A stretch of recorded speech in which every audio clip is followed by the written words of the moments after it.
প্ৰিয় দৰ্শক, আহক আজি আমি এই পুৱাৰ আকাশৰ নিৰ্মল পৰিৱেশ আৰু সেউজীয়া ধৰণীক পৰ্যবেক্ষণ কৰোঁ আৰু তাৰ লগতে আমি দুটামান কথা আলোচনা কৰোঁ। বিশ্ব ব্ৰহ্মাণ্ড আৰু মানৱ অস্তিত্বৰ লগত জড়িত 7টা শব্দ। এই 7টা শব্দৰ তাৎপৰ্য উপলব্ধি কৰিলে আমি নিজক জানিব পাৰিম বা জনাৰ উপৰিও জানিবলৈ সক্ষম হ'ম আমাৰ ধৰ্মীয় ভাৱধাৰা আৰু সংকীৰ্ণতাৰ আৱৰণ। আহকচোন চাওঁ এই 7টা শব্দনো কি। এই 7টা শব্দ হ'ল 1 নম্বৰ ব্ৰহ্ম, 2 নম্বৰ আত্মা, 3 নম্বৰ ঈশ্বৰ, 4 নম্বৰ জীৱ, 5 নম্বৰ মায়া, 6 নম্বৰ জগত আৰু 7 নম্বৰ মুখ্য। আজিৰ এই খণ্ডত মই কেৱল এই 7টা শব্দৰ অৰ্থহে দাঙি ধৰিবলৈ প্ৰয়াস কৰিম। যদি আপোনালোকে তাৰ তাৎপৰ্য বুজিবলৈ ইচ্ছুক তেন্তে কমেণ্ট কৰি জনাব। মই প্ৰতিটো শব্দৰ অন্তৰ্নিহিত তাৎপৰ্য এটা এটাকৈ ব্যাখ্যা কৰিবলৈ প্ৰয়াস কৰিম। প্ৰথমে যাওঁ আমি মূল আলোচনালৈ। ব্ৰহ্ম।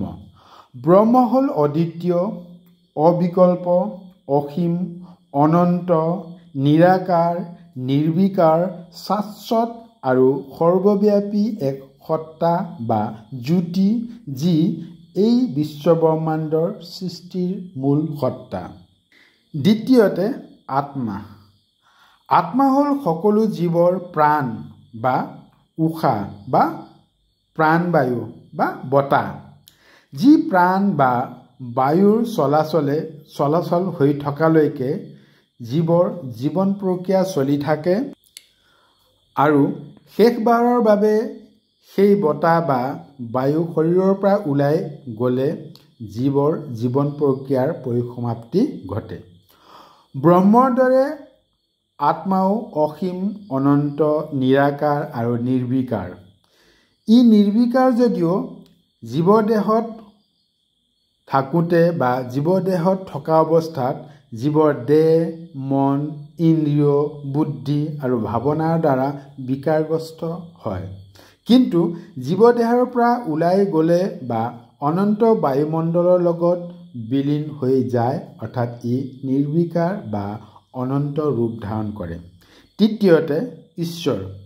ঈশ্বৰ, আল্লাহ, ভগৱান, গড, বাইগুৰু যি বুলিয়ে নামাকৰণ আমি নকৰোঁ কিয়, ঈশ্বৰ হ'ল আত্মাক বা প্ৰাণক মায়া বা ভ্ৰমৰ দ্বাৰা আৱৰণ কৰি বা ঢাকি দিয়াৰ পিছত ব্ৰহ্ম নামৰ নিৰাকাৰ নিৰ্বিকাৰ সত্তাক সাকাৰ বা মূৰ্ত ৰূপত বা এক নিৰ্দিষ্ট আকাৰ আকৃতি বিশিষ্ট ৰূপত ধৰি লোৱা এক সত্তা বা সেয়াই আমাৰ ঈশ্বৰ। চতুৰ্থত জীৱ। জীৱ পৰমব্ৰহ্ম বা ব্ৰহ্মাণ্ডৰ অনন্ত সত্তাৰ এক অভিন্ন অংশ। যেতিয়ালৈকে জগত, ঈশ্বৰ, মায়া আৰু জীৱদেহৰ লগত সংলগ্ন দেহ, ইন্দ্ৰিয়, মন, বুদ্ধি আৰু মনোভাৱৰ আৱৰণে তাক ঢাকি নাৰাখে বা ঢাকিব নোৱাৰে, তেতিয়ালৈকে জীৱই পৰমব্ৰহ্ম বা জীৱই এক চূড়ান্ত সত্তা। কিন্তু ই যেতিয়াই মায়াজালত বন্দী হয় বা ইন্দ্ৰিয় বা মন বুদ্ধিৰ দ্বাৰা বা জীৱৰ দেহৰ দ্বাৰা মায়াজালত বন্দী হোৱাৰ লগে লগে জীৱৰ অস্তিত্ব ব্ৰহ্মৰ মাজত অদৃশ্য হৈ যায়। পঞ্চমতে মায়া। মায়া পৰমব্ৰহ্মৰ জগতৰ ভাৰসাম্য ৰক্ষাৰ বাবে, অৰ্থাৎ পৰমব্ৰহ্মই বা ব্ৰহ্মই জগতৰ ভাৰসাম্য ৰক্ষাৰ বাবেহে মায়া বা মোহ, আকাংক্ষা বা আসক্তিৰ দ্বাৰা জগতৰ ক্ৰমবিকাশ ঘটায় আৰু 3টা প্ৰক্ৰিয়াৰ সংযোজন ঘটায়, যেনে সৃষ্টি, স্থিতি আৰু লয় বা বিনাশ। গতিকে মায়া হ'ল জগতৰ বিকাৰ বা অৱভাস সৃষ্টি কৰা এক শক্তি। এই শক্তিয়ে জগতৰ লগতে জীৱ আৰু ঈশ্বৰৰ বিকাৰ ঘটায়, কিন্তু ঈশ্বৰ আৰু জীৱৰ বিকাৰ ঘটায় যদিও ব্ৰহ্ম বা আত্মাৰ কিন্তু এই বিকাৰ ঘটাব নোৱাৰে। গতিকে মায়াই কেৱল ঈশ্বৰৰ মাজত বা জীৱৰ মাজতহে ব্যাঘাত বা বিকাৰ ঘটাব পাৰে, ব্ৰহ্ম বা আত্মাৰ মাজত বিকাৰ ঘটাব নোৱাৰে। অৰ্থাৎ আত্মা আৰু ব্ৰহ্ম নিৰাকাৰ আৰু নিৰ্বিকাৰ। ষষ্ঠত জগত। জগত হ'ল মায়াৰ সৃষ্টি বা আসক্তিৰ দ্বাৰা সৃষ্টি হোৱা এক সত্তা, যি শক্তিৰ জীৱৰ মাজত ভ্ৰমৰ সৃষ্টি কৰে, সেয়াই হ'ল মায়া। মায়া আৰু ঈশ্বৰ অভিন্ন।